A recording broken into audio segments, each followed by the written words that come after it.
anyway, welcome to the Firesign Chat with Angel, Brian Czarnik. That's how you pronounce your last name, Czarnik? Yeah, Just exactly. want Yeah. to make sure. And I mean, I this is the first time I've ever really spoken to you, or at least, you know, it's always been a hey or a nod or Yeah, whatever, yeah, but exactly. you Yeah. know, but we one thing we have in common is that we were in kind of different circles, but we were under the same roof. Um, you know, back when I remember seeing you for the first time when you were drumming for the Bollweevils, and Mhm. then Oblivion, which I didn't realize that Oblivion was happening before Bollweevils. Yeah. Oblivion started in spring of 1988. That sounds like 100 years ago. Okay. Pete and Scott were seniors at St. Joseph High School, and I was a junior at Proviso West in Hillside. And through Okay. a friend of a friend, I was like, I'm starting to learn drums, and I kind of want to play in a band. I kind of want to play out. And there was at least 20, 25 kids that were like, yeah, I'll come over to your house and jam. And it just never happened. One kid came over and he could hardly play anything. So I went to my friend's house and I was just complaining, like, man, I just want to play in a band. Like, how hard is it? And he's like, oh, there's this kid actually across the street. We hear him play all the time. He has to have an amp and a guitar. His name is Scott. Uh, I'll ask him to head over. So we all hung out, me and Scott, and then Scott was like, well, I'm kind of going to start playing this group with this kid, Pete, if you'd be interested in that. So we all just formed in the spring of 88 because August of 88, a girl had a Sweet 16 party, and we were going to learn Mm. enough songs to play this Sweet 16 party. Oh, And nice. then the Bollweevils, Ken called me October, late September or early October 91. So at that point, Oblivion was like a 3-year-old group already. Okay. Wow. Yeah, because I mean, I think by the time I saw, because yeah, like I said, I saw Bollweevils first, dug that, Mhm. and then Oblivion, which I think the first time I saw you guys was at Isabella's grand finale. And that was the first time, and I was knocked out, and the whole thing. And I'm like, hey, I know that guy. Isn't he in Yeah. another band? So Yeah, a lot of people thought I was in the Weevils first because the punk scene had only known them. Oblivion was, we were kind of ignorant, so we were playing any kind of hard rock club that right, would yeah, have us. And then when I joined with Ken and all them, I kind of learned a whole new world. I met Chuck Uchida through them, who would produce all okay, the Oblivion yeah, albums. And then I started asking like, "Oh, what clubs are we playing?" And then when we play these all ages shows, I'm like, this would be more of a fit for Oblivion because we're kind of the odd man out playing these hairband scene yeah, clubs. It yeah, was fun to annoy the audience, but we got to a point where like we kind of want to have some people clap for us. Like we just don't want to be sure, the opening group that's like, oh, those guys really suck. And I think they're making fun of us, like yeah, we are. We're making fun of you because we kind of hated the crowd, but yeah. you know, I mean, we all just want to be loved, so that's kind of like exactly, you know. exactly.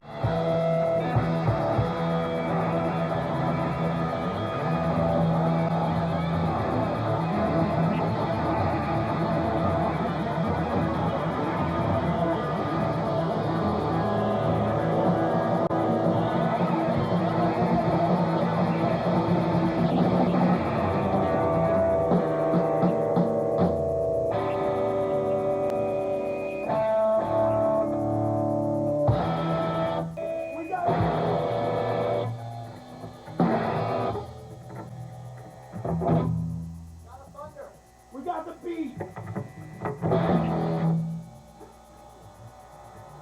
Give it to me 3 times. Give it to me 7 times. Give it to me 15 times.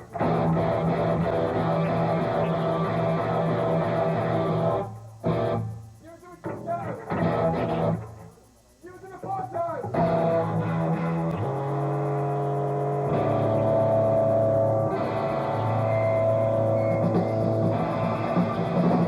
I mean, so and yeah, and just kind of going through your musical. Now you're in your new group. Space Age Zeros was 4 years ago. It's going to be 4 years ago, like early next year, I think. Okay, And it was just always through emails of like, hey, you should play again. And I put it out there a few years ago, like, hey, I'd like to play. And I got a few offers from like hardcore groups, and I really haven't really played hardcore. And I'm like, I'm getting older. I kind of want to play more of like a pop punk indie rock thing as opposed a little slower on the drums and stuff. Yeah. And then it just led to one thing. This person's like, yeah, let's play it, and another play. And all of a sudden we just uh, rehearsed and stuff and played. And it's been like 3.5 years, and we got one album out. We played a few shows. I mean, we all have obviously full-time jobs and Yeah. other groups we're playing and stuff, but it's fun. It's just at the point where it's fun. Right. It's hard because it's not the same crowds. It's not the same scene. It's not as like involved as it was. You're just playing in front of like 10 people at Liars Club or something, but it's still playing.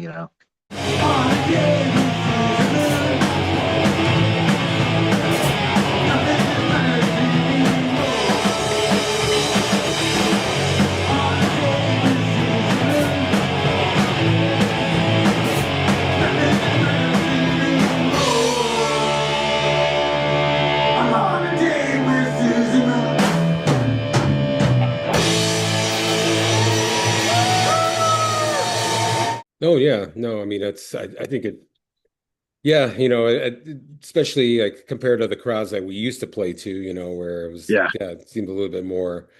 Well, there's a lot more younger folks, which, something I realized that you are slightly older than me, which I kind of, Yeah. I mean, I always kind of figured you were older. I didn't realize how old. I mean, not saying like, you're so old, but the thing I've been checking out your YouTube channel, by the way, Brian's Funhouse. It's a Oh, great cool. channel full of reviews, record reviews, concert recollections, which I wanted to talk a little bit about that Lollapalooza too, which I was there at as Yeah. well. And then your Brian's Art for Animals, which I was checking that out. I was loving like the stuff that you're putting on there, and you're also a animal caretaker, or have been Yeah. since 2000, which is Yep. very punk rock. I would say the most punk rock job that any. It, it was kind of scary because growing up, I kind of knew um, when I got into music, I'm like, I kind of want to do this as a career, but yet it's cheesy because everyone wants to be a rock star. And I'm like, Mm, I really enjoy music. So either I want to be a roadie or a music journalist. And it just, after 12 years of Oblivion and the whole scene, and we shot ourselves in the foot so many times, I just got kind of burnt out on the industry, and I didn't want to be part of some machine that I didn't really like. So it's kind of at a crossroads of like, what am I going to do for a career? I don't want to be in a cubicle. I'm not smart enough for a lot of jobs. I don't have a degree. I like certain things, but I get bored easily.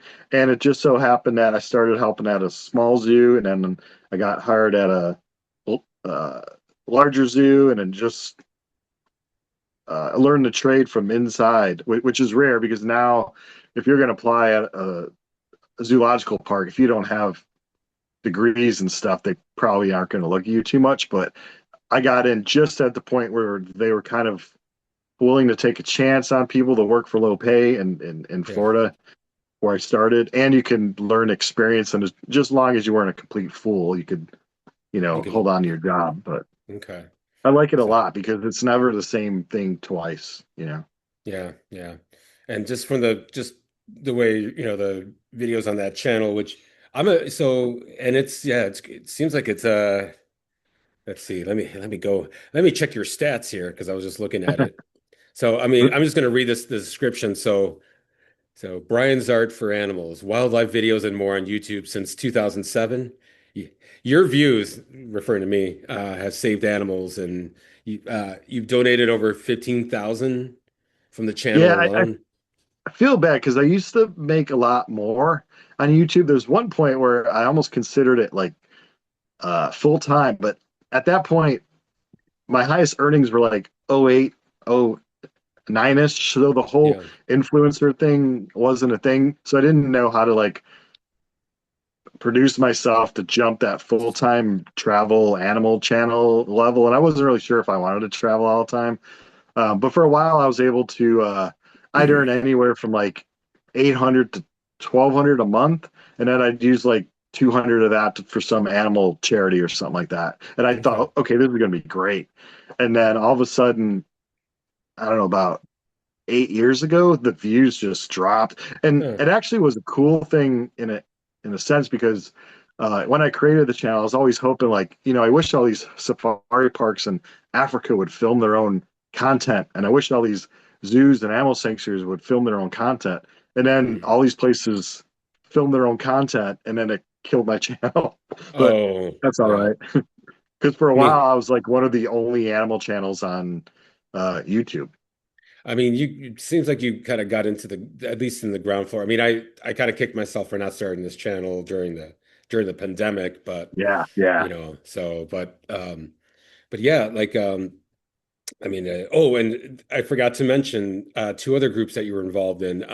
The very grossly underrated Kiss. Kiss, yeah. Which I got to witness. And you were a Meshuggah for a day?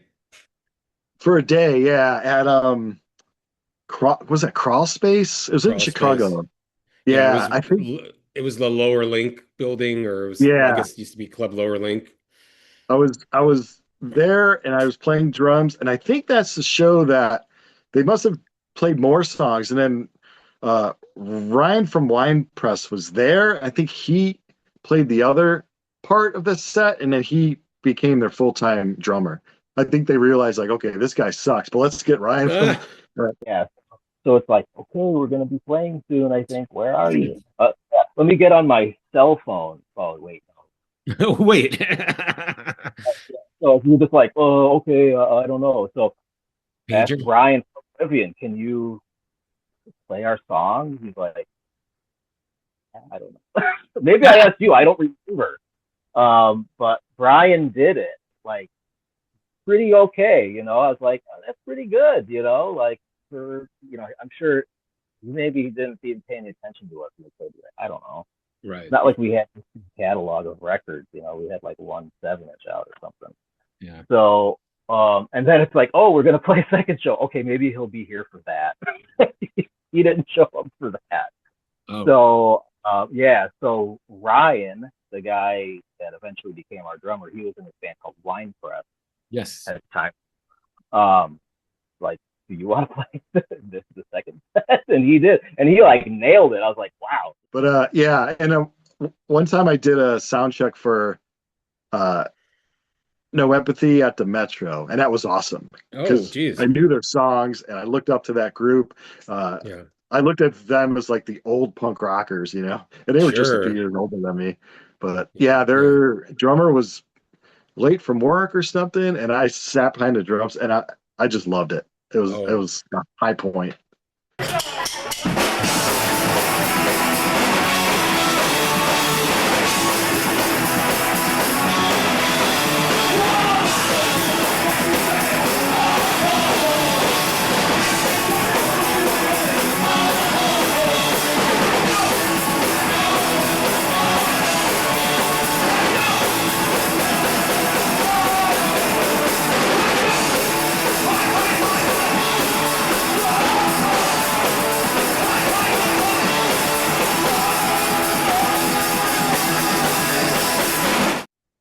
Yeah, I mean, like I said, since you, I mean, I think by the time I was going to shows, you're already of drinking age, so you're hanging out at all the spots, right? Like, what was your, what was Brian Czarnik doing in like 1992, hitting clubs? I mean, were you a drinker at all, or did you?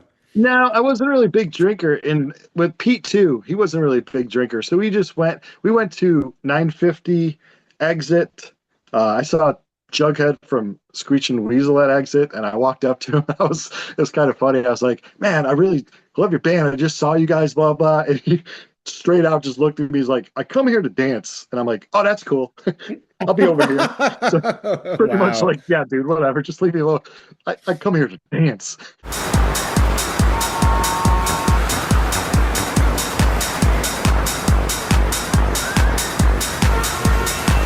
And wow. Exit, Crowbar, 950.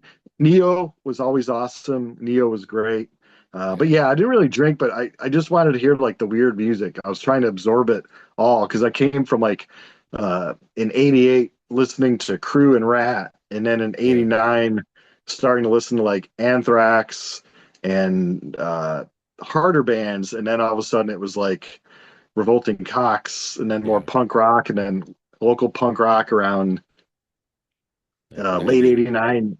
90 was the explosion where I learned like, holy crap, we have awesome punk rock and it's from Chicago. Like, so it was awesome.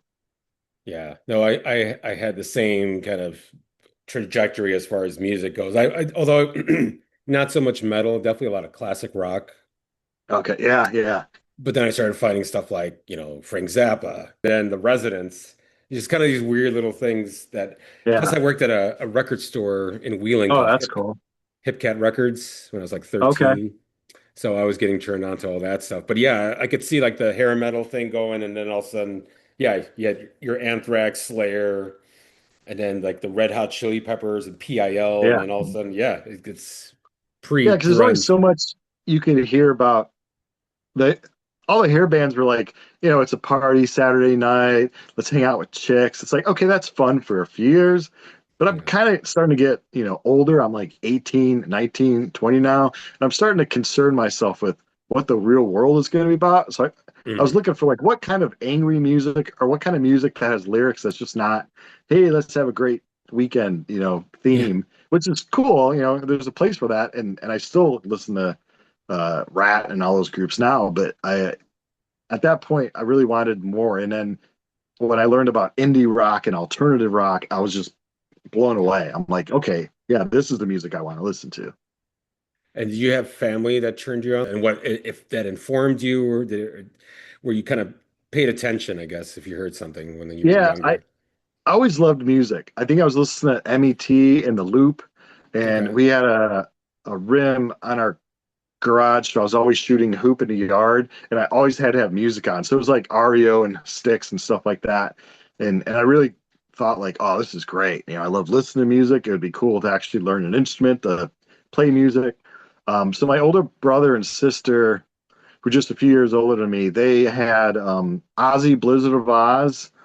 They had Journey Infinity, and the kid across the street had um, Led Zeppelin and Black Sabbath, and I just would bring these albums over and just worship it and just play them and play them and play them. So early on, it was like what we would call like classic rock now, Hmm. and then it just evolved to a little bit of heavy metal, and then a little bit of the harder heavy metal stuff into like alternative indie and then punk and stuff like that.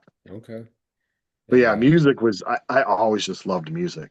yeah. Um, when they came out with the little this really feel old Lay it on us. Walkmans and then portable tape players. I remember Sure. I got Ultimate Sin from Ozzy Osbourne on a cassette. And Mm. just the idea that when my mom brought me to stores, I didn't have to listen to her music. I could Yeah. listen to my music, and it was just wow.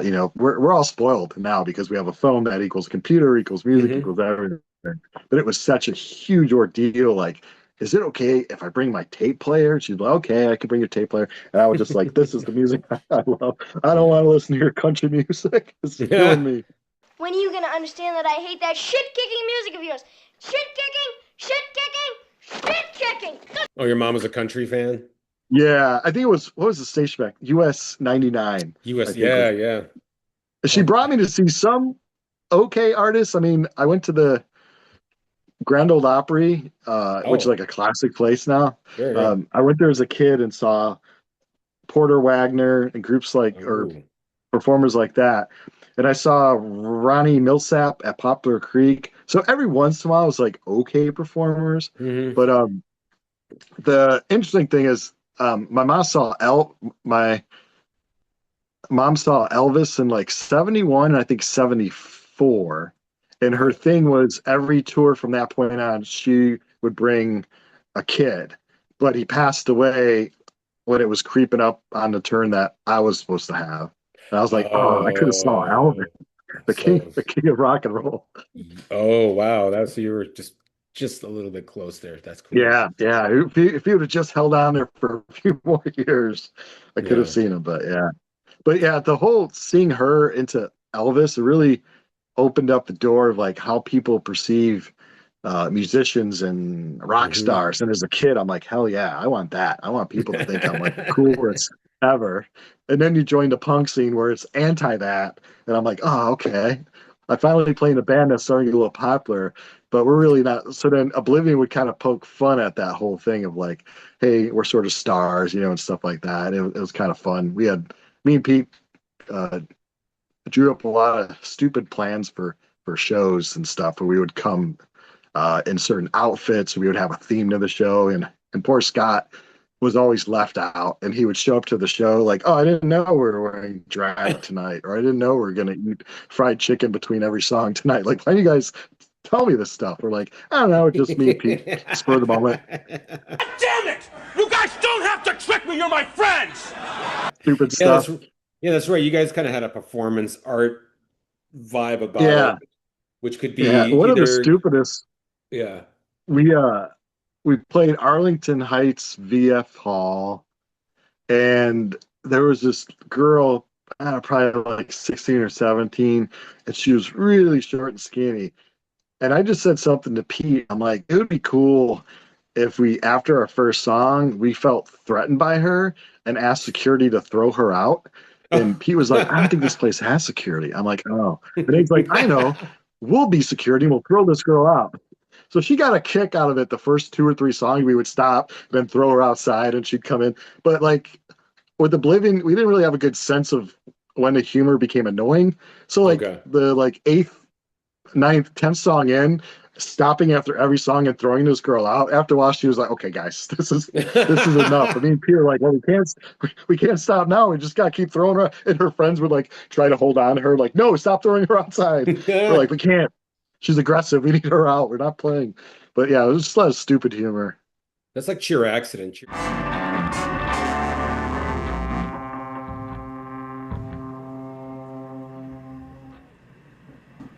kind of playing is being played here tonight? What is it?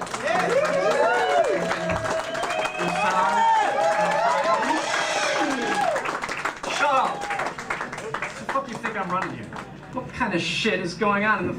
What kind of setting you have on the bass tonight? It's fairly much English. What's with the bending? Who decided? Everybody gets 2 weeks notice tonight. I can't handle this anymore. Chicago. You all, you're not my kind of people at all. I don't understand this fucking kind of music at all. I don't understand what anybody's doing up here. I'm working my fucking ass off.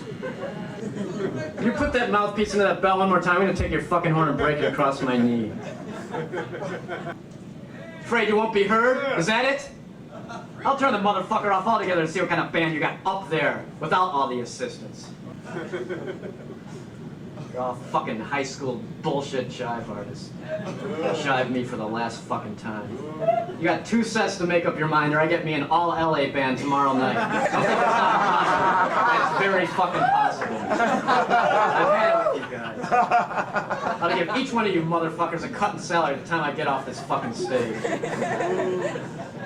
Cheer Accident kind of like had these, which you guys played Totally. with them before, right? Or I think, yeah. Yeah, yeah, I think yeah. so. Well, they would just drive a joke till the very end, and they would never break character. And I always caught that with you guys, but It actually, it's weird enough that I'm wearing this shirt because when we saw Rick Sims at Crowbar, I think it was the first time he came out and insulted the audience. And we were like, looked at each other like, okay, we used to do that like with the glam rock crowd because we really kind of hated them. But now we're in the punk rock crowd and we kind of like the crowd.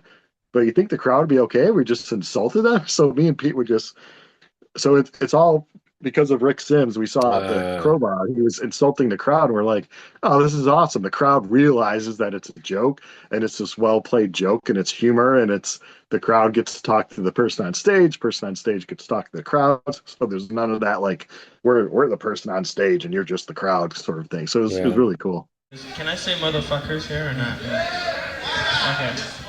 Okay. We drove like just fuckers here tonight to get here, and we played at New York and Boston and everything, and I think more than anything, even more than New York, more than playing Boston, we look forward to this show at the end of our tour to kind of culminate the rock experience. I feel a little bit like Led Zeppelin on this tour because I don't know, Doug's hair is kind of long, kind of looks like Jimmy Page, and I will give anyone here $20 if they take any of those pinball machines into the street and burn it, smash it and burn it. Are we getting any fronts?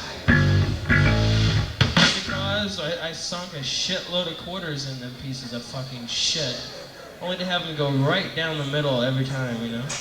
Well, I think you know what I'm talking about. What? Why? What a question. I mean, if you've played those goddamn things. Okay, who's won like a couple games off that thing? I see what I mean? You know what I'm saying. So, I think before we start, I need the sign of Satan from everybody. Can I get the sign of Satan from everyone?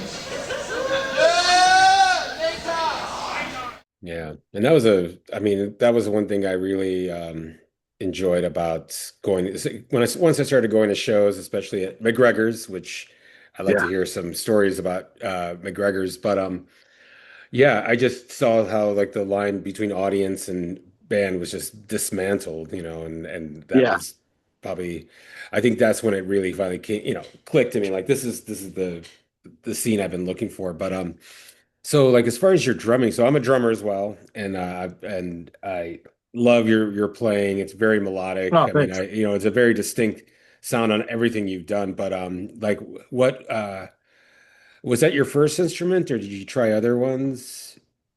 Um, Through school, yeah. I remember, I think it was fourth grade. The music teacher walked us through this room attached to the lunchroom, and it's one of these that's still up here. And every instrument was laid out on a in the room. So you had trumpet and French horn and clarinet, recorder, all that stuff. And at the very end of this loop, I think he was a violinist, so he was kind of hinting everyone you should learn the violin. At the very end was a snare drum, and I could see his look of terror. At the very end, I'm like looking at the silver snare drum, and I'm like hitting it, and I'm trying to figure out how to put the snares on and off. I'm like, I think I want to do this, and I think like four answers from him are like, well, no, try this or this or this. I'm like, no, I think I want to learn this thing, the snare drum. So I learned the snare drum for a few years, and then I slowly uh, bought myself like a three-piece drum set. But then I wasn't sure because when I would watch MTV and stuff, I'm like, the singer and the guitar player seem to be popular, and the drummer just seems to Mm, be the drummer. So I'm yeah. going to learn how to play guitar. So at a flea market, I bought a cheap acoustic, and I think I learned one chord, and I was like, oh wait, you have to change this hand every no, okay, drums. I'm not doing drums. It was a lot easier. I think I also tried piano, and it was the same thing. I was like, I don't know if my fingers want to work that way. I'm Okay. okay with the limbs, but I don't think, yeah. So Yeah. drums for me.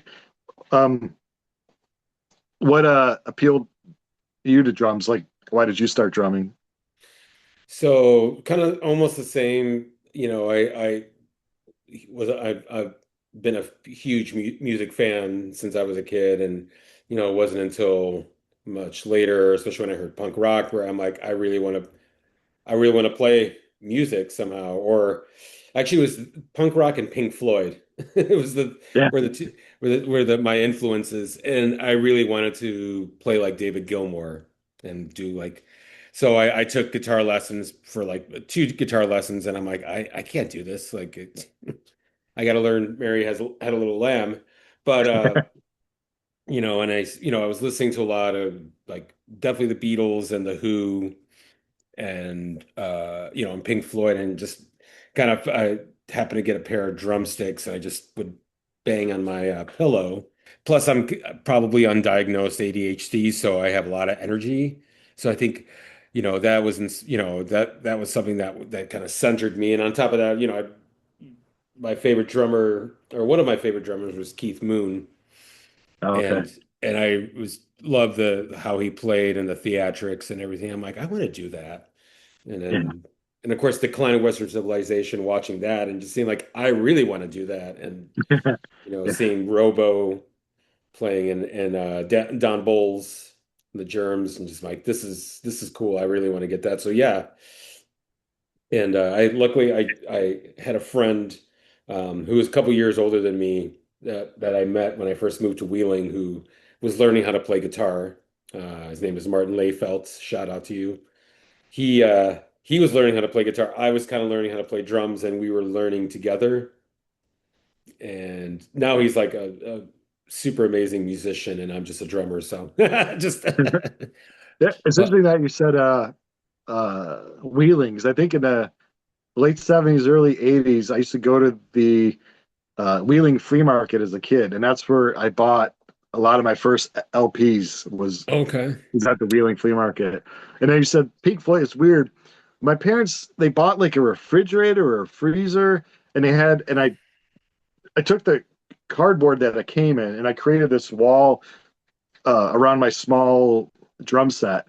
And even though I love Pink Floyd, I can recall that Pink Floyd was one of the few groups I didn't try to recreate on drums because I had my stereo speaker here and Yeah. then a little three-piece set and then a wall I created around because I was kind of shy to play in front of my sisters or brothers, and I would just play.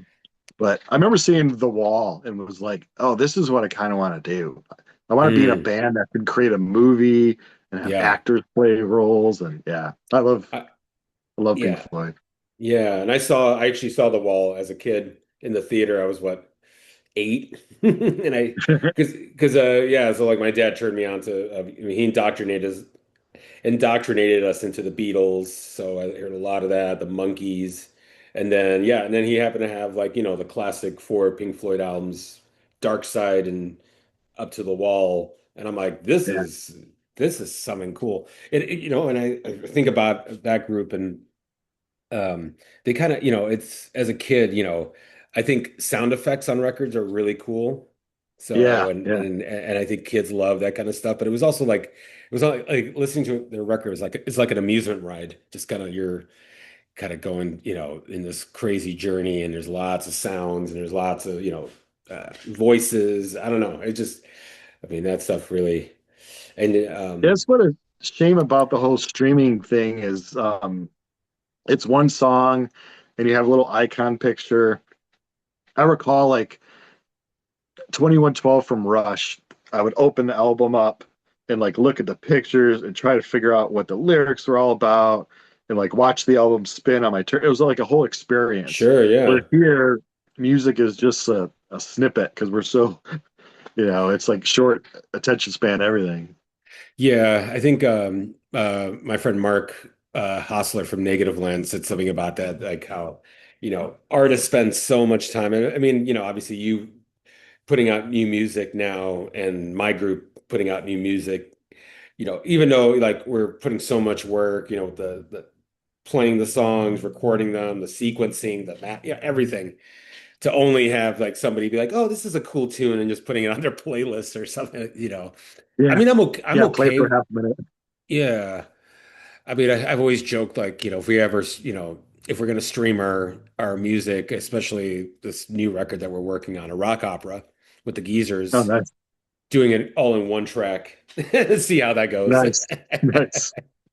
So, Yeah, we but thought when we put out the Strange New World from Space Age Zeros a year ago, we thought we really fought hard to like print off a certain amount of LPs and CDs.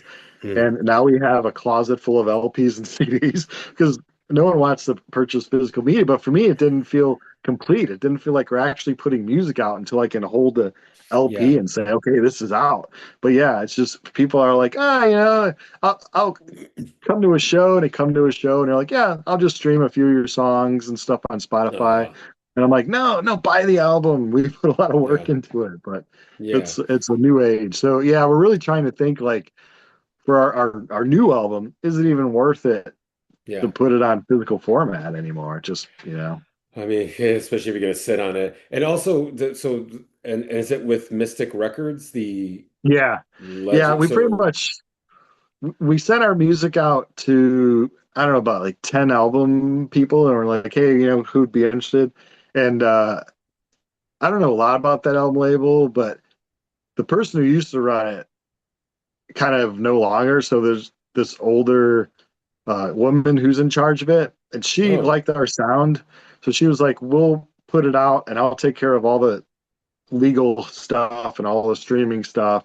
And then we said, okay, well, we also want to put it out on like LP and CD. And she's like, yeah, if you guys pay for that, I'll take care of all the legal stuff, which is new to me because Oblivion and all that, we never cared about legal stuff on any of I the mean, music. oh, Like if we played another person's song, we didn't care about who. But yeah, nowadays you never know where your music will end up because of the internet. So we yeah, wanted to play yeah. it safe and have everything. I mean, those were But innocent times, yeah, right? I Like, I think mean, yeah, I mean, like, who was the big label you guys were on? I mean, Underdog Records, of course, but like, yeah, even some yeah, of the, like in the we height, were on Johan's Face, which to us was like a dream come true because Sludgeworth was on them for their album, and we thought, man, we just landed ourselves the same album label that Sludgeworth is on. And then for a while, the Smoking Popes were on yeah, it, Apocalypse Hoboken, No Empathy, of course, and it was good. And then after two albums with them, we just felt like maybe we could branch out. So we went on Strange just for an EP, and then mm, Suburban Home with Virgil put out our third and final album for Oblivion. But I always felt bad because we kind of knew that it was the end of the road-ish. So he had mm, hoped that he would put this album out for us and he could throw us on the road. And we only went on one small tour through him in fall of '99. And then I kind of pulled him aside and said, I think I'm leaving for Florida, and I left it up to Pete and Scott if those two want to continue Oblivion, but we're like, no, it's yeah, just us three, so let's just. So I always felt bad, and he has our music up, and I've tried to contact Virgil from Suburban Home a few times, like, hey, I'm getting a strike on our song that is our oh, song. Like, you still own this stuff, or do we own this stuff? And I haven't ever heard a response from him. that's It's weird wild. that you So, don't own your own yeah. songs.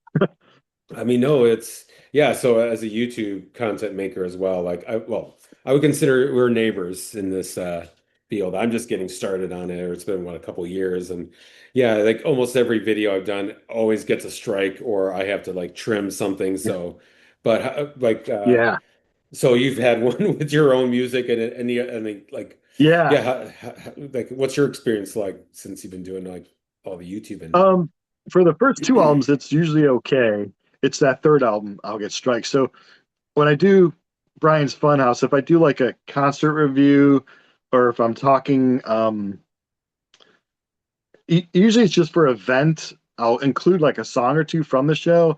So then I won't try to like earn anything from that clip. And then yeah, usually it's a strike, but the person who owns the music is cool if you use it. But yeah, any earnings would be to that person. right, So right, I try to do like 80% of my material. I just try to do where I'm just speaking about a band and speaking about an album. yeah. So that way I can kind of earn anything from it. But I don't think I have enough views to earn anything. Brian's Art for Animals, the views are really low, but every like 8 weeks I'll get a check for like 100 or something, Oh which wow. at least So it's not for free. yeah, so at least they'll pay for a coffee, maybe gas in Yeah, the tank exactly. and stuff like. I mean, Some food. I mean, that's the dream. But also, I think what your channel and my channel are we're doing is trying to, at least remember all the things that happened to us when we were younger, and Exactly. while Yeah. while our memory is still intact, and Still there. yeah, Yeah. One and cool thing about the scene I thought about just now is when we were in it way back then, I remember looking out in the crowd and being like, oh, that person's in a band and that person is in charge of a zine. And there's Eric who has the punk hotline. Like everyone was hmm involved in growing and creating this beautiful scene. And I appreciated it then, but I really appreciate it now. Like yeah, looking at what an awesome scene it was, how hard everyone had to work to create it. And it was a really, really cool experience. yeah. And what was your first punk show? Or what was the first punk Um, experience you had? I was driving home after my senior year from high school. I took a job at UPS in Addison, Illinois, and I Okay. would unload trucks and sort UPS things on like a conveyor belt. And I I wanted to attend Triton College, and I knew Triton had a radio station, Mm, but I was on the wrong radio station. I think I was on Lyons Township. I think their high school had a radio station at the time, and they mm. were playing music that to me sounded like Plimsolls meets 80s rock, but in a speedier way, and it was Sludgeworth. And so I pulled over the car, and when the person said, "We just played Sludgeworth," I was like, "Okay, Sludgeworth." And I wrote it on a piece of paper. And of course, we didn't really have computers and stuff. And then I went to Beyond the Limit, I believe it was Oh yeah. Beyond the Limit, because I don't think Rolling Stone put up punk flyers, but I was at there and I saw Sludgeworth on a flyer, and I have the flyer up there. I'll grab it for you. Oh yeah, It's yeah. it was I, Screech and Weasel headlining, and at that time I oh hadn't yeah. really heard Screech and Weasel, but I was Oh like, wow. oh, there's that band Sludgeworth I want.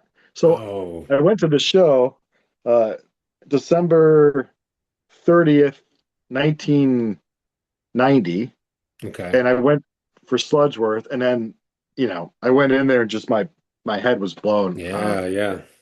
I met a few of the people from Los Crudos were there. Hmm. Um, just handing out flyers, and I was just enthralled with, wow, this is like a club filled of, I don't know, like 200-300 kids. Everyone's Yeah. kind of crazy. This seems like the group and the crowd are just one, and I knew I found like home. It Yeah, was. yeah.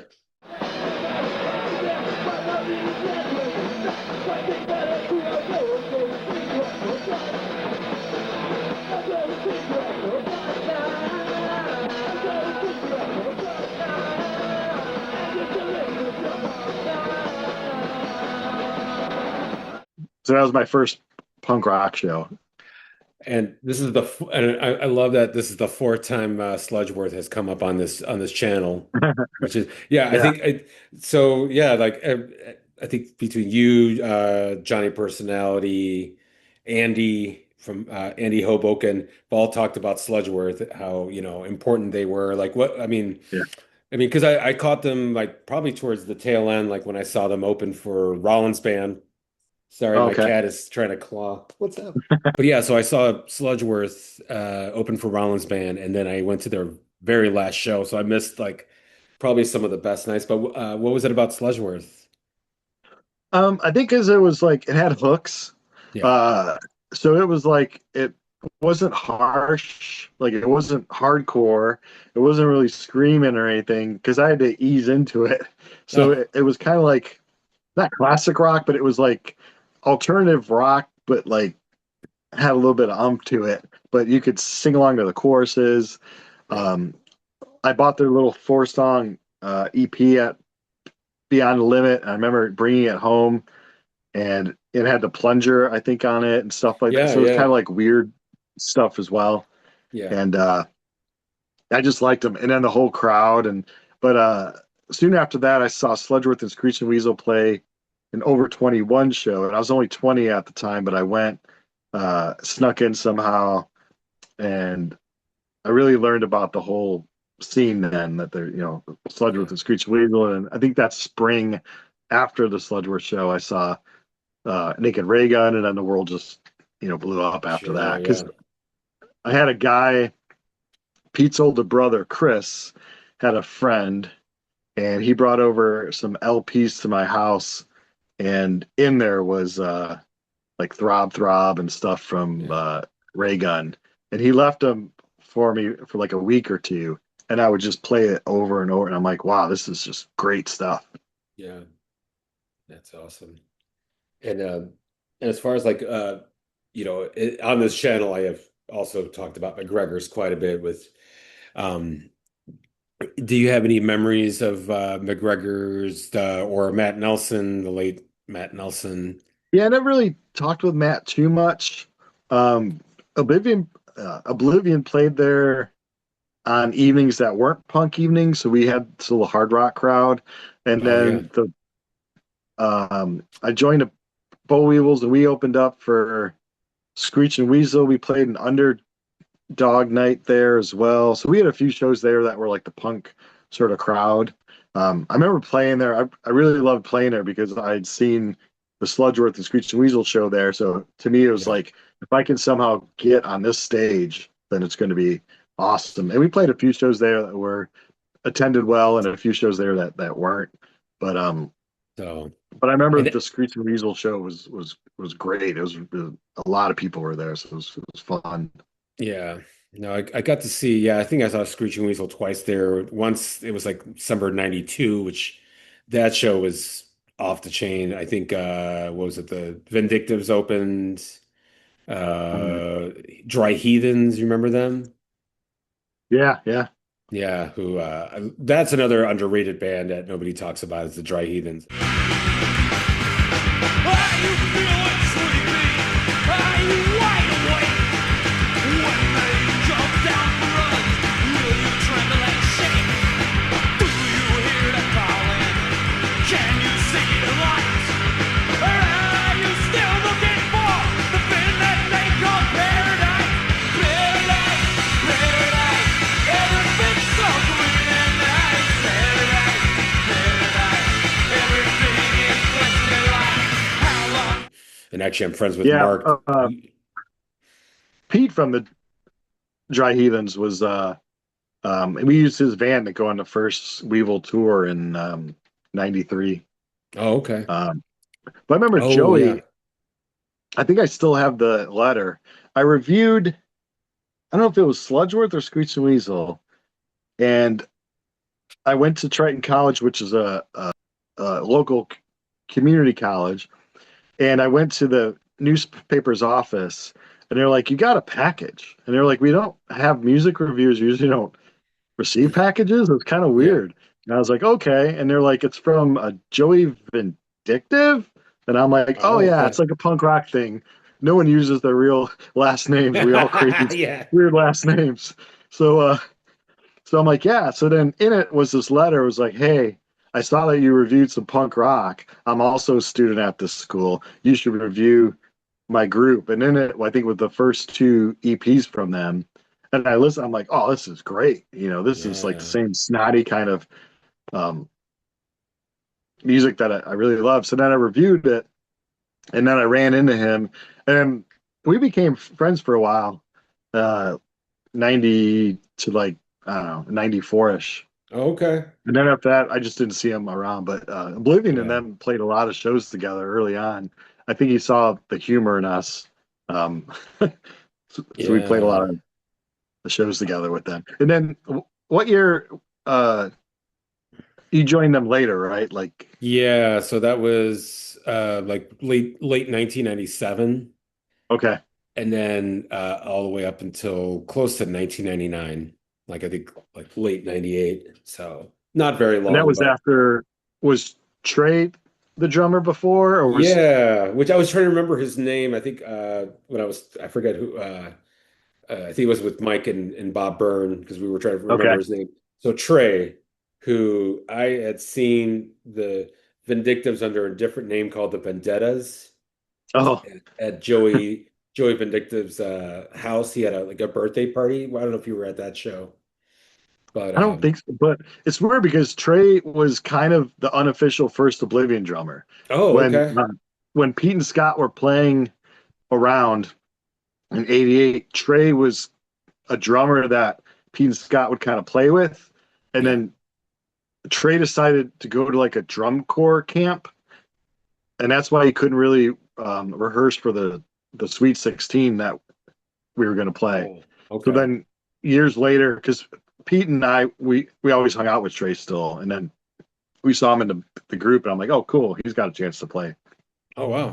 Oh, punk rock I and didn't know. stuff." Yeah, Well, it was a pretty yeah, small world.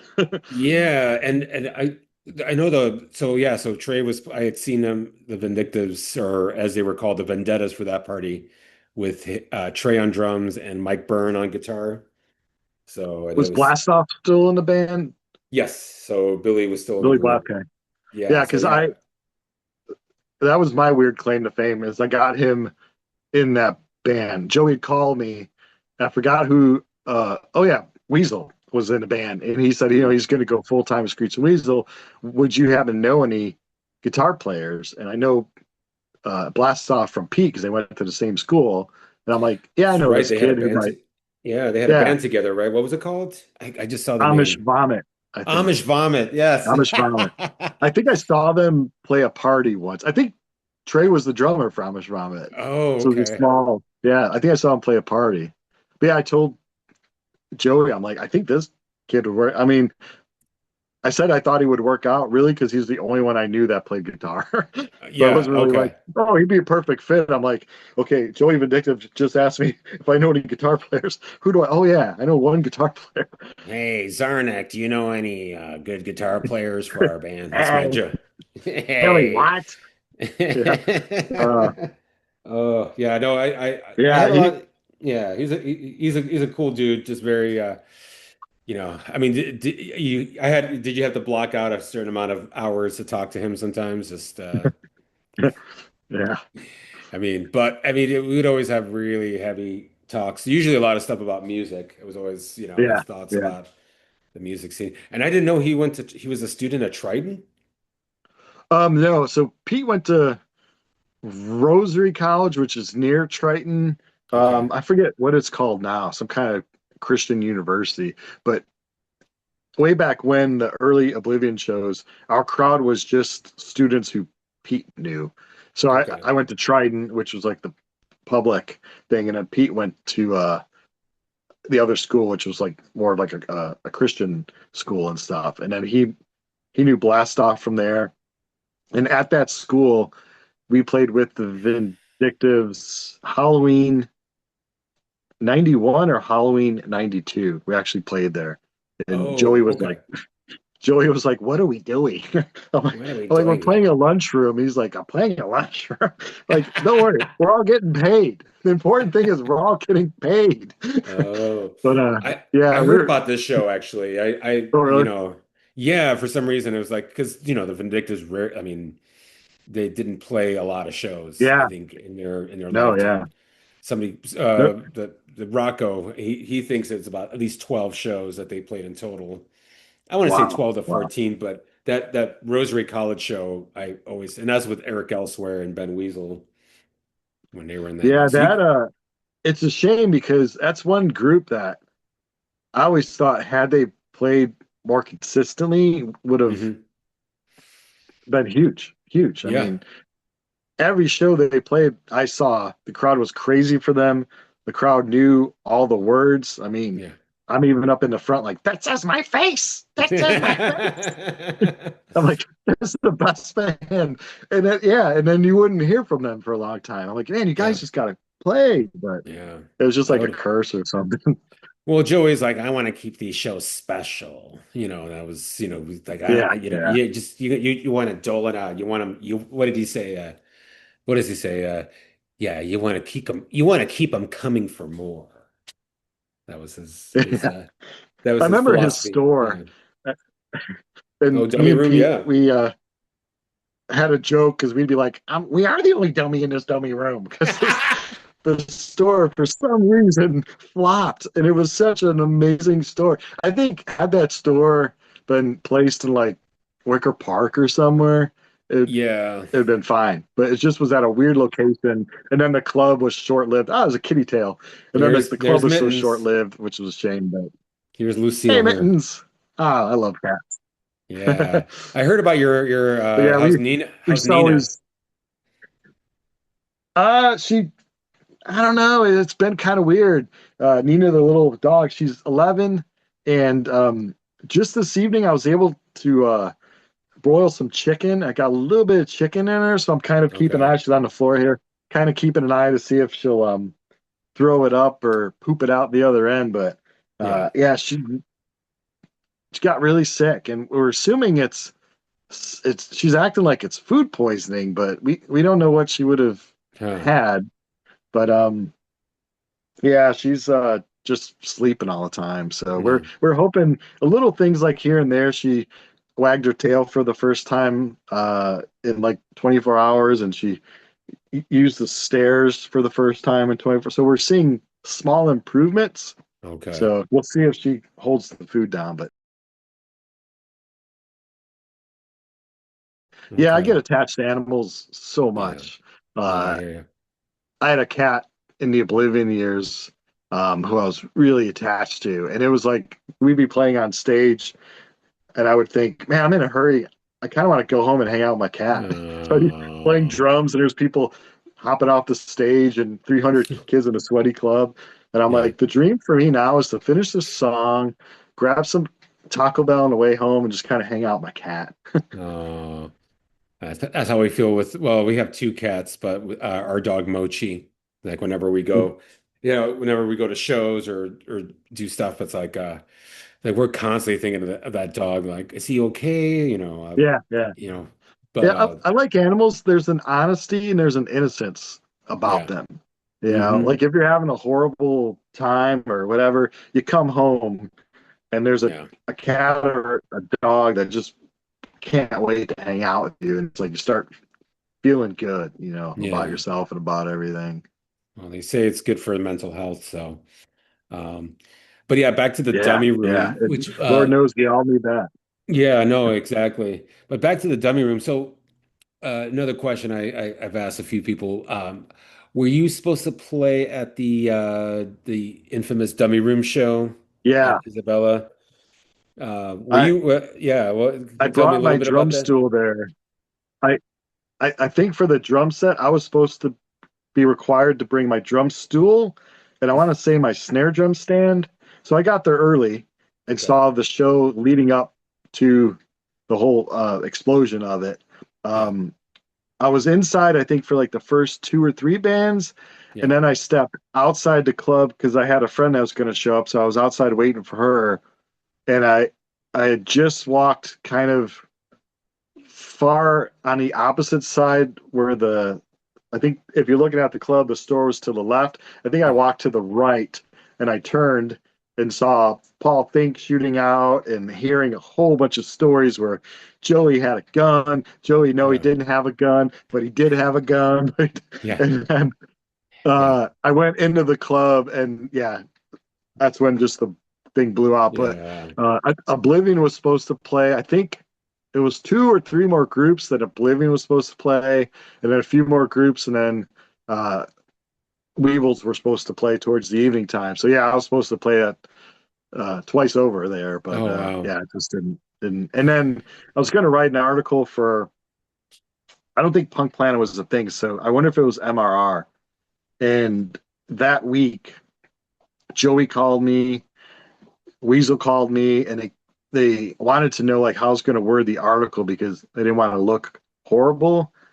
And I was like, I just hear so many versions of what happened inside the store with the pie and Paul Fink. Yeah. And I kind of knew Paul a little bit, and I knew Joey and Yeah. Weasel a little bit. So it's kind of weird. I felt like in between. So I'm like, I don't think I'm going to work on this story. It just Oh, is wow. too weird. Yeah, I mean, I was I was inside the dummy room. I was the Oh, dummy in the nice. dummy room when that all went Yummy, yummy, down. yummy. Dummy, dummy, dummy. And I was yeah, I was talking to Pat Buckley's girlfriend at the time, PJ Party, Okay. and we were just chatting away, and all of a sudden, yeah, I didn't see the pie get thrown, but I did see Paul running out. I saw Ben running out, knocking her over. Uh, And then from there, I just watched the whole thing unfold, like because they ran right in the intersection of Grand and Ashland, chasing each other. Paul had a can of mace. Like it was wild to see, and I saw it all kind of unfold. And yeah, like I said, everybody has it's like a Rashomon kind of yeah. event that everybody has their own story. But I didn't And I really. thought the police showed up because the kid took a cab there and didn't pay the fare. But yeah, people thought the police were showing up because it was just big punk crowd and everything was scary. But I thought the first police on scene were just there because the kid had refused to pay his cab fare, which screwed Right. everything. But and then you look Yeah. inside, like a lot of punk shows were back then. Like you'd see the little thing on the wall that says, "Oh, 100-person capacity," and you're like, There's 500 of us idiots in here. Oh well, Yeah. we're Yeah. punk rockers. We don't care. I mean, it was what, 10, 12 bands. It was $1. Oh What could yeah, possibly go wrong, right? What's like, yeah. what's, So- I mean, yeah, and I missed that whole thing with the cab, but I heard about it later. In and fact, I'm sure somewhere, you had some hardcore kids going, bunch of sellouts, $1. I remember yeah, when shows were 45 cents. yeah. I remember it was 40, it was a can of food to get Yeah, I into a just showed up show. with hardcore. I remember we Yeah. played Oblivion and Los Crudos played a hardcore against Hunger show, and on the way out, we realized that no one. There's this big container of all these canned food, and me and Pete were like, no one took the food. Like, so we're supposed to bring this food. So like, Pete looked up some like food area to bring the food to. But here we have Yeah. this whole show and all these groups like, we need to help each other, but yet everyone forgot to get the food. Oh, But yeah. yeah, we played a lot of like charity shows, which is really Okay. cool. Like the whole punk scene was really into helping each other out and stuff. Yeah, yeah, there was definitely a lot. And I think, well, I'm jumping around, but I believe Veer Verse, my old band, played with you guys in Valparaiso. Do you remember that at all? Or I don't know if Okay. that rings a Yeah, I bell. remember playing Valparaiso with the Apocalypse Hoboken. I forget the year. Probably like 96, 97. I remember playing Valparaiso then. V Reverse, I thought we played Elgin with V Reverse.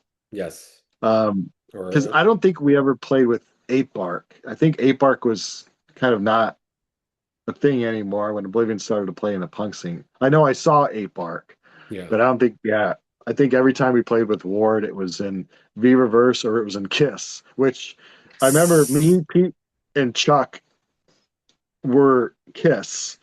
And then we need a Paul Stanley. And if someone would have told me that Doug Ward was going to equal our Paul Stanley, I would have said, "There's no fucking way, no way Doug Ward going to be our Paul Stanley." And he probably enjoyed it more than any of us. He loved the whole like putting the wig on, and I it was mean, awesome. well, and I remember Doug telling us later, he's like, man, I killed my voice because that's like not even his register. So he's Oh, it's like, so high up there. Yeah, it was scary. We formed on a whim.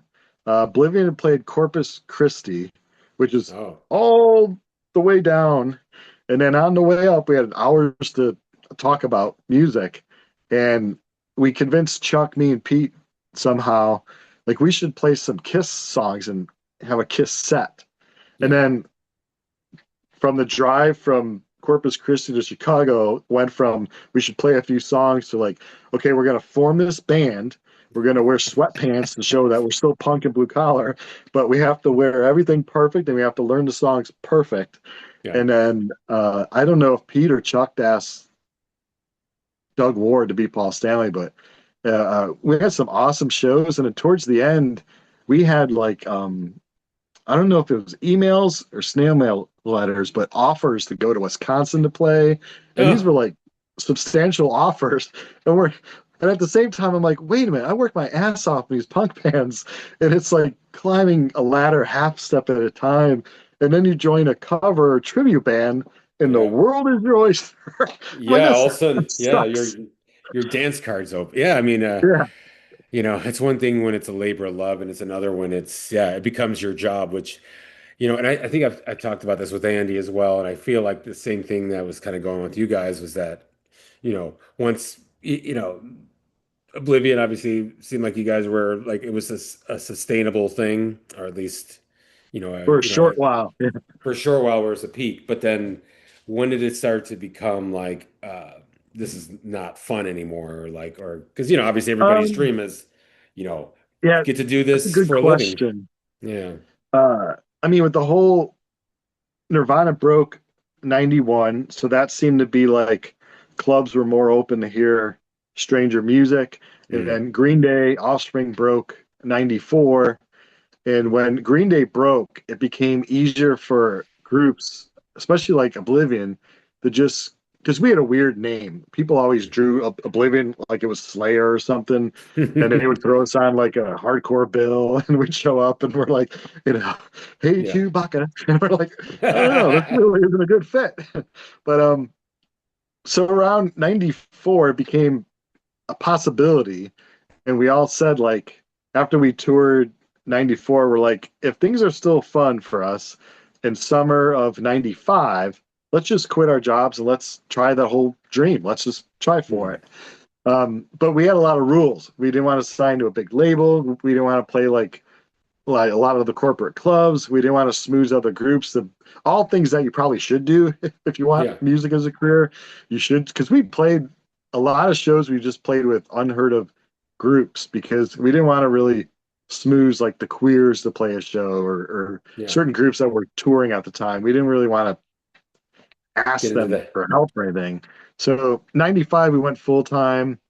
96 was when I realized if I'm going full time, I still need a part-time job if I'm home. And then Pete's part-time job pretty much asked him to go full time in 99. So we did a lot of road tours from like 95 to 99, but usually around 98, I started to realize we're not practicing as much. We're not as friends as much because it used to be us three against the world. We had our own friends and our own cliques. And then it's hard to get a spot to rehearse. We didn't have a practice spot. So 98, things started to seem like, oh, I wonder what if, like, is there a world without Oblivion for me? Because it was such a huge part of my life. And then 99, I had a fiance at the time. And I remember telling her, like, I don't know. I think I need a new start. And unfortunately,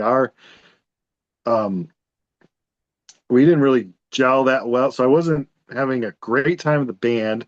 My own relationship wasn't that good. So I thought maybe I can cure my personal relationship, my fiance, if I kind of move off somewhere. And she wanted to go to Florida. So I remember just telling Pete and Scott, like, hey, I'm going to go to Florida, which kind of a dumb move. And I kind of regret it at the same time. But at the same time, even if I would have stayed in Illinois, Pete was seeing someone at the time that me and Scott didn't gel with. So it's really hard when you have these relationships. I remember her asking me one time if I could clear all the shows with her as well. And I'm like, it is hard enough to get Scott on the phone because there's no like, it was like you have to call someone. They're like, hey, are you free this day? And then I'd call Pete, hey, are you free this day? And we really want to play. And okay, we just played there, so we want to play another place. And then you have this fourth person saying, well, also clear the shows through me. And I'm like, oh, that's not going to happen. And then when Pete said, I'm really going to start working more, me and Scott were like, well, here we went from this Weekend Warrior band to a touring band. And now we're got to go back to Weekend Warrior band. And I was like, yeah, I'm going to try Florida. But I was still close with Pete and Scott. And we were still like friends because we learned that like a lot of bands, there are people that hated each other, but would still play in the same band with each other. It's kind of wild. Yeah. No, I mean, I mean, it sounds like the story is not your typical, you broke up over creative differences, more like, maybe there was you were kind of saying it like once you start to doubt what it is that you're doing, like, why am I doing this? And why, I guess that's kind of the beginning of the end. But I mean, but it seemed like would you say it's like, was it a natural progression as it ended, or were you like, was there more that you thought you could have done? I felt like I forced it a little bit just because I wanted change at that time. Pete was, I think he was in Mexican Cheerleader towards the end. So I know he wrote a few songs. He would hand me a cassette tape. And like years before, he would hand me a cassette tape of like 6 tunes because Pete wrote songs all the time. And I'm like, oh, we should play all these. And then it became, we're like, well, these 2 are for this other band. So I was just hoping these other songs. And I'm like, okay, there's like this other band that's going to get some of the songs. And And then it just went where I would try to plan shows and people weren't as interested to play the shows. And with our last album, trying to look for an independent label to put it out was a big pain in the butt.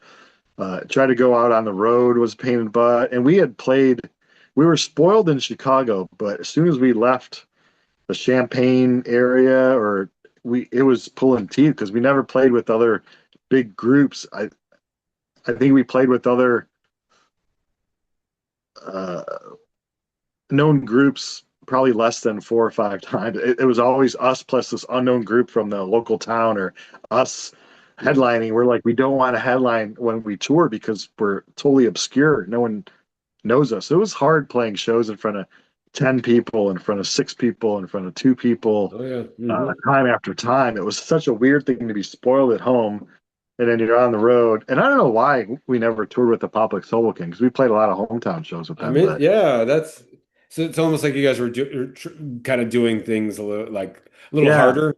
Like And make one of our last weekend jaunts was with Alkaline Trio, oh but from that, we didn't ask them anything. And then years later, I see them on Warp Tour. So like we yeah. were in the mix that we could have asked for help or tried to play Warp Tour or something like that. But we were just kind of always shooting ourselves in the foot because we just thought, let's just be us and see what happens to us. But in this Yeah. world, you just can't see what happens. So you have to go out and grab it.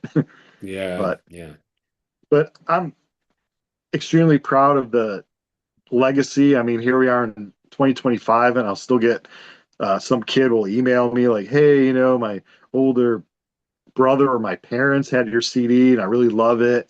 And it's really cool that the music, in a very small way, is lived on, and people are still Yeah. enjoying it in a small way and stuff. Yeah, I mean, we were talking, just over Messenger about that, how, yeah, it is.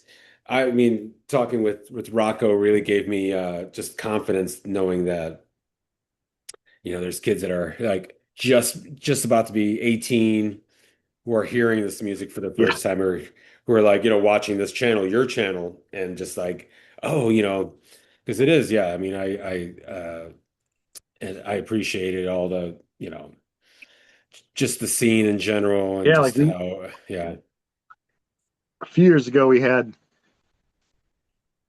Deanna from Sincere Engineer. I don't think she was calling the band Sincere Engineer yet. It was like yeah, when they were forming, and she did a YouTube clip of an Oblivion song, one of our earlier songs and stuff. And it was like, she was like, "Is it okay?" I'm like, "Yeah, sure." I'm like, I'm in awe that someone wants to do a song that's from like 1994. And it's like, sure, yeah, whatever yeah, you want to do. Everybody's going to the dance. I guess that means I stay home and watch Johnny Carson. Everyone I know is at the dance. And that's the reason you won't see me going. Drink a lot of beer, whisper in each other's ear. Everybody's going to the dance. I guess that means I stay home and watch Johnny Carson. Everyone I know is at the dance. And that's the reason you won't see me going. To drink a lot of years, whisper in each other's beer at the dance. Anything you want to tell the youth of today, what you could have told yourself back in It, 92? yeah, if have fun, because it'll go by really fast, and hang on to the flyers, take a lot of pictures. Don't worry what other people are going to think about you. Yeah, It's kind of weird because we were allowed to be stupid back then because it was over. Now yeah, I think if you'd have, out of context, listened to some of the things we said or something like, and it's online for years to come, and people can interpret it the wrong way, that's one thing. So it's harder to be like carefree now because you do have to be worried that people are yeah, going to film this and it's going to live right, forever. So a lot of things can be out of yeah, context in that, but I for sure tell them to have fun, and if they want to tour and stuff like that, I always tell people be pro about it. yeah, Even if you're not like, you're just in a punk band, you still want to show up to the clubs on time. You don't want to roll in stoned and drunk and have the sound guy trying to help you out. You just want to show up yeah. to the clubs, be on time, be pro. Uh, when you're Make sure through, all your gear is unpack your working stuff. too. Yeah, Yeah, make sure everything's working. And then if you want to hop on an indie label, but it's hard. Like the whole scene is just a whole yeah. nother scene. I mean, now you could just throw up your music on YouTube and hope for the best. Yeah, I mean I think that's it's in a way, yeah, like I mean it's cool that you with Bollweevils, Oblivion got to at least taste a little bit of that kind of like, okay, like this can be sustainable on our own Yeah. terms versus now Yeah, I where you have to remember like, yeah, when we opened up for the Offspring at the Vic, it was, I thought to myself, like, okay, is this going to be where I play now? Like, am I going to play these larger clubs and like, but yet we're still going to be this independent group on Strange? Like, is it, but, yeah. that's pretty much where we peaked, and we just went down, and he threw me out like a year later. But it was cool to accomplish some things kind of on your own terms because it Yeah. means more. But the one thing I would for sure tell people is just have fun because it's going to go by so quick. Yeah. When you're 18, 19, everything seems slow, but it Yeah. starts. I mean, It starts, I'm yeah. 54. I look around, I'm like, how did you get to be 54? You're still an immature idiot. But I'm like, I don't know. Every year I just seem to get a year older. Well, I mean, yesterday was cool. Like uh I went to the Rainbow Club, which I hadn't been there Oh, in cool. ages to see. It was the 40th anniversary of the Rainbow, as featured in High Fidelity, the movie, if Oh, you've seen. okay. So, Oh but yeah, it, I remember when I went to Lounge Acts. It seemed like the big place to be, yeah. and saw some great shows there. I always thought that was filmed. Oh no, yeah, you wouldn't film that at Lounge Acts because Lounge No, Acts they was already filmed it. closed. Yeah. On No, they were Rainbow. actually. I was an extra in High Oh, cool. Fidelity, even though I didn't Oh, show. nice. Well, I showed up for day one, but didn't show up for day two. I was just like, I don't know. I'm like, because I would have to been there all day, but it was they wanted 2 days or whatever. But it was at the Lounge Jacks. It was the Oh, scene okay. with Lisa Bonet singing on stage.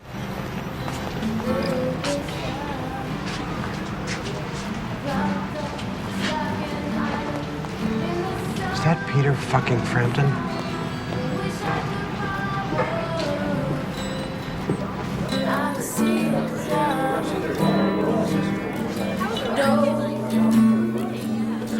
Don't hesitate, 'cause our love show way. Ooh, baby, I love the way.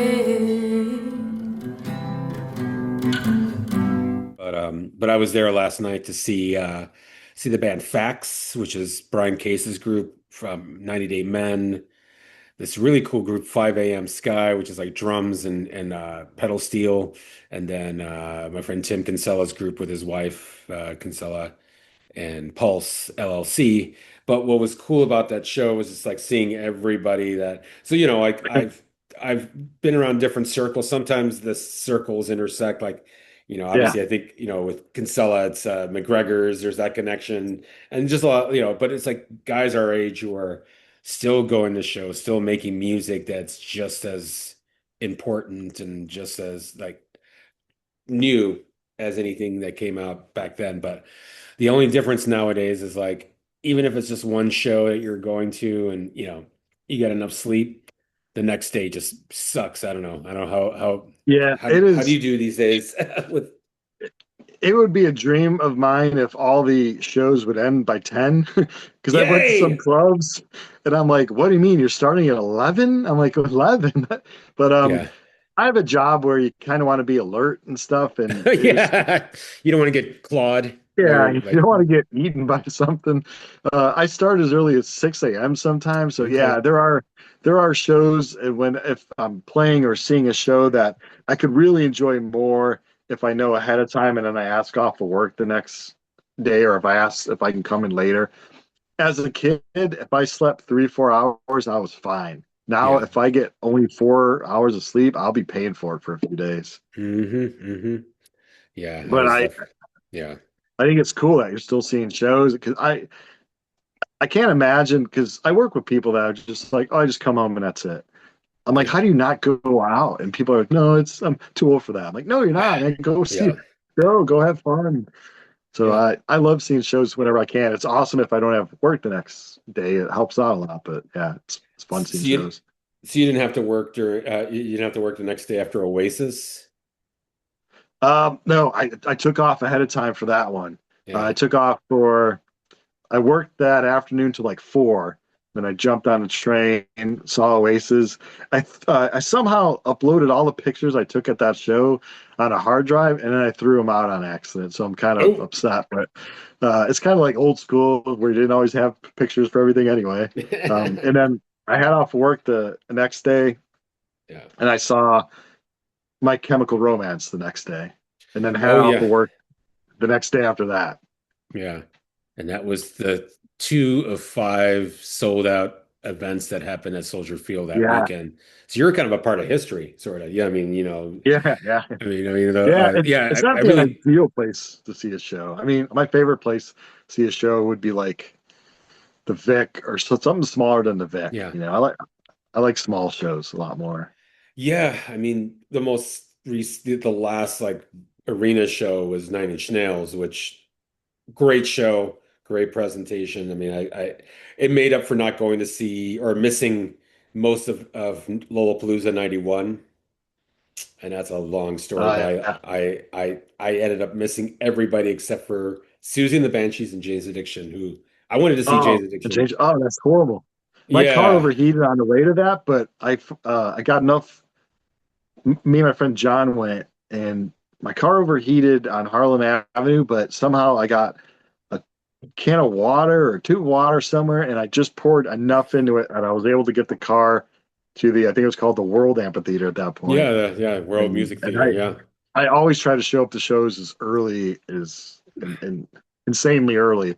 So even though I stalled on the way there, I was still there for the whole Henry Rollins and all that stuff. See, that's who I mean, like the first maybe 4 or 5 acts. I'm like, that's what I wanted to see. And my long story short, my friends who were going to give us a ride, they were on their way back from Texas. And of course, this is before cell phones, so I didn't even know where they were. But it was one of those things where people were like, "Hey, we can give you a ride." I'm like, "No, we're waiting for our friends." And then they finally got back, and we made. I had a girl at work ask me. I think she was 27, and she asked me flat. She goes, "How did people hang out when you were a kid?" Like, I go, "Well, you came up with plans around Wednesday, where you would meet on Friday night or Saturday, and then you would just meet there. And then for me, I gave that person half hour to an hour to show up, and if they didn't show up, then I went on like another plan. But when we would tour, like it would have been so much easier to have a cell phone and be like, where's the club at? Instead, we had a piece of scratch paper with an address and a person's phone number on it. Yeah. And you would just look for a truck stop with a payphone and call this poor person. Hey, we're Oblivion. We're in town. They're like, assholes, it's like 8 a.m. I know we drove all night. So we're in town. We'll have to go to work. So we would just hang out. If we caught the person before work, we could just hang out inside their little apartment. But there's a lot of times when we caught them and they were at work or something, and we had their work number. And we're just like, hey, we're just going to hang outside your place all day. And they're like, no, please don't do that. We're like, well, we got nothing else to do. So me and Pete would just hang out in person's front yard. It would be so much easier nowadays to have a phone and internet. How do we survive? I guess we I don't know. We were just we're still alive, so it works. Yeah. There was a lot of evenings where I got held up or stood up where the rule was like, I'm just going to wait an hour, and if not, I'll look for other plans. And then an hour would come along, like, I don't know, she's not here to pick me up to hit exit. I'll just an hour and a half I'll give her, and then you'd wait an hour and a half, and then nowadays it'd be like, hey, I'm at exit, meet me here. But it's a different world. Definitely different world. I don't want to keep you too long. I'm just looking at the time, but I want to. So all my guests, when they come on, I always ask the same question. What are your recipes for a long-lasting friendship? I've always been kind of a blunt. I used to be really shy, and then all of a sudden, I think after I met Pete Oblivion, I became a kind of unfiltered and looking for humor and just kind of straight on. So I think a lot of friendships fail because you're afraid to be honest with people that you like. And for me, I've always had really close friends where I can just be myself around. And then I appreciate that with just full honesty with them, like, hey, you know, this is how I feel, or this, and then you kind of have to accept the other person with all their faults and Yeah. stuff like that. Like I used to have a lot more friends, but I had a lot more kind of casual friends Yeah. way back when in the scene.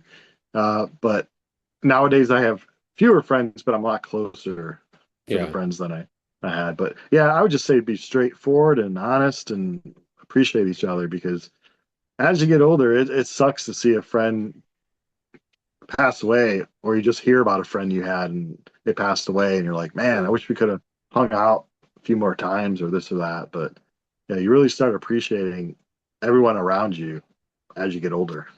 Yeah. I mean, we've lost a few along the way, and no, I mean, I'm no, I really appreciate you coming on to this channel because Oh, you sure. know, I think, yeah, like I said, I'd asked you earlier too if you had any memories of us meeting each other, but it seems like it kind of like, you know, as time goes, you know, people just kind of show up and they're right in front of you and Yeah, like, hey, you I would know, assume we talked outside a show, waiting in line, or we talked inside a show for the first time, waiting to purchase a album or a shirt. But yeah, yeah, I I can't place it. There's a yeah. lot of things that just lost. Yeah, yeah. And I mean, but I do remember, you know, seeing you, you know, playing drums and be like, man, that's that, like, you know, because I was, you know, as I was learning and trying to, you know, improve and everything, I'd see like you know, your drumming was great. Pat Buckley, Ryan Rapsis from Gage, you know, even Oh, like the yeah. Mike Kinsella, like there, and Dan Panic. I mean, it was like there was some really good drummers, and you were part of the pantheon of I appreciate that. amazing I always drummers. just tried to be an entertaining person playing drums, because I knew I didn't have the proper skills to be a great drummer. So I just wanted to be an entertaining drummer. And then I try to think like what fits the song really well. And that's what I missed, because I didn't play in groups for about 10 years. And that's Right. what I missed the most, was the creative element of like, here's this blank sheet and they kind of want the song to go like this, and like what fills would sound good and like what mood kind of fits the song and stuff. But Yeah. I appreciate it. But yeah, playing drums, oh man, like watching Screech and Weasel and Sludgeworth, Brian Yeah. Verne. I mean, what a Brian great drum! And Verman, there yeah. was, and these emo groups would have like Captain Jazz would have these amazing drummers, and I'm like, if people associate me to be a drummer with these, I mean, and Andy from Hoboken, Jesus Yeah, Christ, no, yeah. Let's his not forget foot Andy, and his. the Necromanager. Yeah, he's I phenomenal. watched him play in awe. I'm like, I am never gonna be that good.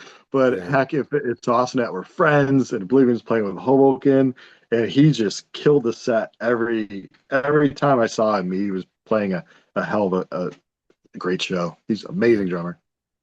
And who was the drummer? Okay, I always forget to ask my drummer friends, but like who was the drummer that inspired you? As a kid, probably Phil Rudd.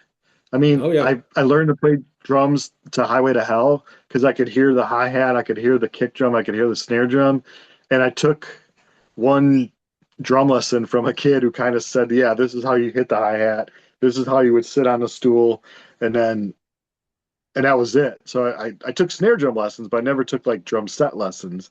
So I would play Highway to Hell and just try to listen to the beat, like, okay, the kick is going this way, the snare. So it had to be Phil Rudd. And then, of course, uh, I love Cheap Trick and Rush. So Mm, those two yeah. drummers were a huge influence. Even though I couldn't play like that, I was still influenced to treat, and I still try to treat songs like Neil Peart would, where like the first verse into the chorus is going to be an easy fill, and then verse two into the chorus is going to be slightly harder fill, and then the very last fill to bring you into the chorus out is going to be a little longer fill. So I still try to structurally play like a punk rock version of Rush would play it, even though Yeah. I don't play like him. It's still like that's how kind of I approach it, where each So like fill you're has its aiming, own place. Yeah, so and you're then when I would, aiming for that. Yeah. if I played live, I would have, if I felt great, I would have a certain set of fills I would be able to do. And if I felt like, oh, my wrist is killing me and the show sucks and I don't want to be here, I would have like the average fills to play. So Yeah, even within the same song, I wouldn't always play the same thing. It was always how I felt. sure. That makes the exciting. So is it pert or pert? I had I this think it's conversation. hair. I know it's Pert. not pert like the hair shampoo. I know it's not pert, even though we all said pert growing up. But yeah, I think it's pert. Pert. Pert. Pert. I think Andy Yeah. and I were talking Yeah. pert. You seem to be a Neil Pert. Is it pert or pert? Neil Peart. Pert. Is it Neil Neil Pert? Peart. You're like an Irish Neil Peart. Neil Pert. Piot. Neil. Yeah. Are you excited about the reunion? I know I people am. are. I bought 2 seats. Um, I saw AC/DC earlier this year, and whenever I see a band that had their heyday a long time ago, I'm just approaching the show to have fun.